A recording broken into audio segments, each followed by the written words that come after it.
Honourable MLA గారి సూచనల మేరకు school of planning and architecture Vijayawada వారి టీము గుడివాడలో పర్యటించి RTC bus stand complex to Nagavarappadu central divider development మరియు రామ్ బ్రహ్మం పార్క్ డెవలప్మెంట్ మరియు మున్సిపల్ షాపింగ్ కాంప్లెక్సెస్ రీకన్స్ట్రక్షన్ విషయము మరియు చింతలకోడు డ్రైన్ పై కవర్ స్లాబ్స్ ఏర్పాటు చేసి వాటిపై ఫుడ్ కోర్ట్ ఏర్పాటుకి మరియు ఫ్రీడమ్ ఫైటర్స్ స్టాచ్యూస్ ఎరెక్షన్కి సూచనలు చేయుటకు సందర్శించి ఉన్నారు.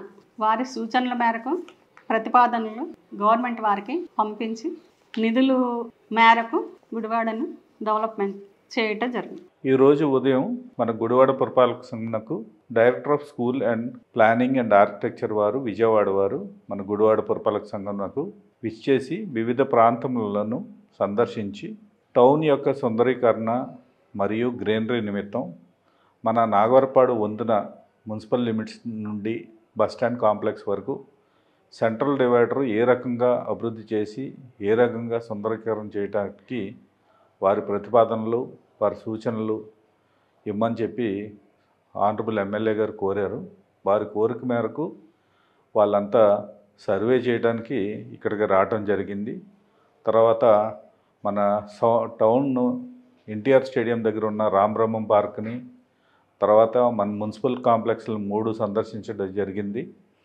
ఆ కాంప్లెక్స్కి కావాల్సిన రీస్ట్రక్చరింగ్కి మరియు ఎలివేషన్ తోటి కావాల్సిన ప్రతిపాదనలు తయారు చేయమని చెప్పి గౌరవ ఎమ్మెల్యే గారు వాళ్ళని కోరడం జరిగింది.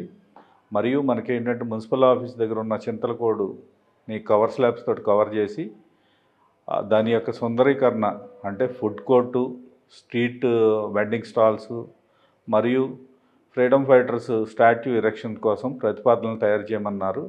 ఆనరబుల్ ఎమ్మెల్యే గారి సూచనల మేరకు ప్లానింగ్ వారు మనకి ఆ ప్రతిపాదనలు అందిన వెంటనే మన ఆ ప్రతిపాదనలు గవర్నమెంట్కి పంపి నిధుల ప్రకారం ఈ కార్యక్రమాలు టేకప్ చేస్తామని చెప్పి తెలియజేయడం జరుగుతుంది.